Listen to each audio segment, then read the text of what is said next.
அன்பான மக்கள் அனைவருக்கும் வணக்கம்ங்க. இன்றைக்கி நம்ம பதிவில் என்ன பார்க்க போகிறோம் அப்படின்னா, ஒவ்வொரு நாளும் தட்டு நிறைய நான் பூக்கள் அதிகமான பூக்கள் அறுவடை எடுக்கிறேன். இதுக்கு என்ன காரணம்? முக்கியமான ஒரு 3 காரணங்கள் தாங்க. அதை பற்றி இன்றைக்கி பார்க்கலாம். நம்ம சப்ஸ்கிரைபர் கூட 2 நாள் முன்னாடி கேட்டிருந்தாங்க, வெயிலே இல்லை, மழை பொழிவாக இருக்குது, இந்த நாளில் கூட நீங்கள் இவ்வளோ பூக்கள் அறுவடை எடுக்கிறீங்களே சிஸ்டர், இதுக்கு என்ன காரணம் சொல்லுங்கள் அப்படின்னு சொல்லியிருந்தாங்க. அதுக்கு முக்கியமான காரணம் செம்பருத்தி தாங்க. ஏன்னா ஒவ்வொரு பூக்கள் ஒவ்வொரு சீசனில் அதிகமான பூக்கள் கொடுக்கும்.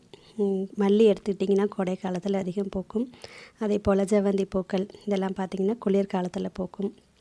ரோஜா பூக்கள்லாம் பார்த்திங்கன்னா குளிர்காலத்தில் அதிகம் இருக்கும், கோடை காலத்தில் கொஞ்சம் குறைவாக இருக்கும். இதே போல் சீசனுக்கு தகுந்த மாதிரி பூக்களுடைய வரத்து இருக்கும். ஆனால் இந்த செம்பருத்தியை மட்டும் நீங்கள் நினச்சிங்கன்னா பார்த்திங்கன்னா இதுக்கு சீசனே இல்லைன்னு சொல்லணுங்க. அவ்வளோ, ஏன்னா என்னோடய அனுபவத்தை வச்சு சொல்கிறேன். ஒரு நாள் கூட இது பூக்கள் எல்லாமே இல்லைங்க. கோடையாக இருந்தாலும் சரி, குளிராக இருந்தாலும் சரி, நம்ம முறையான பராமரிப்பு கொடுத்துட்டோம் அப்படின்னா இது போல் பூக்கள் தர ரகம் எதுவுமே இல்லை அப்படின்னு தான் நான் சொல்லுவேன் என்னுடைய அனுபவத்தில்.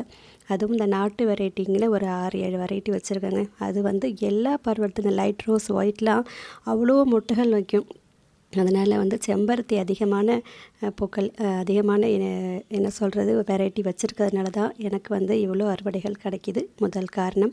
2வது காரணம், செடிகள் வளர்ப்பில் எனக்கு இருக்கிற ஆர்வம் இருக்க இருக்க அதிகமாகிட்டே தான் இருக்குதுன்னு சொல்லணுங்க. ஆரம்பித்தப்போ எப்படி இருந்ததோ அதை விட இன்னும் அதிகமாக தான் இருக்குது. என்னுடைய முழு ஈடுபாடுமே இப்போ இந்த செடிகள் தான் ஆயிடுச்சுங்க. வேறு எதுலேயுமே கூட எந்த ஆசையுமே இல்லை.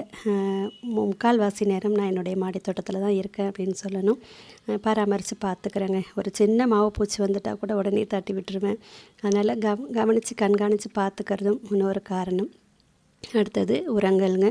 உரங்கள் கொடுக்கறது நான் உரங்களும் பூச்சி விரட்டியும் சேர்த்தே பயன்படுத்துவேன். இதை பற்றி நிறைய வீடியோஸ் நான் கொடுத்துருக்கேன். காய்கறிகள் பயன்படுத்தும் போது, காய்கறி தோல் பயன்படுத்தும் போது, வெங்காயத்தோல், பூண்டுத்தோல், தானியங்கள் பயன்படுத்தும் போது வெந்தயம், பெருங்காயம், இதே போல் நான் எந்த உரங்கள் கொடுத்தாலும் அதோடு சேர்த்து பூச்சி விரட்டியும் சேர்த்து கொடுக்கறது இன்னொரு காரணம் அப்படின்னு சொல்லலாங்க.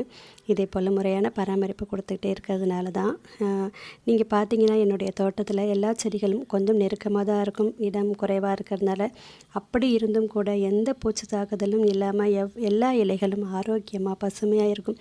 அகத்தின் அழகு முகத்தில் தெரியும்னு இலைகளுடைய ஆரோக்கியம் தாங்க நம்ம செடிகள் அந்த அவ்வளோ பூக்கள் அறுவடை கொடுக்கறதுக்கு காரணம். இன்றைக்கும் பாருங்கள் இவ்வளோ அறுவடை கிடச்சிருக்கு. சப்ஸ்கிரைபர் நீங்கள் கொடுக்குற ஆதரவும் இதுக்கு பெரிய காரணம்னு சொல்லலாம். தொடர்ந்து நம்ம சேனல் பாருங்கள், எனக்கு சப்போர்ட் பண்ணுங்கள், சப்ஸ்கிரைப் பண்ணுங்க. நன்றி, வணக்கம்.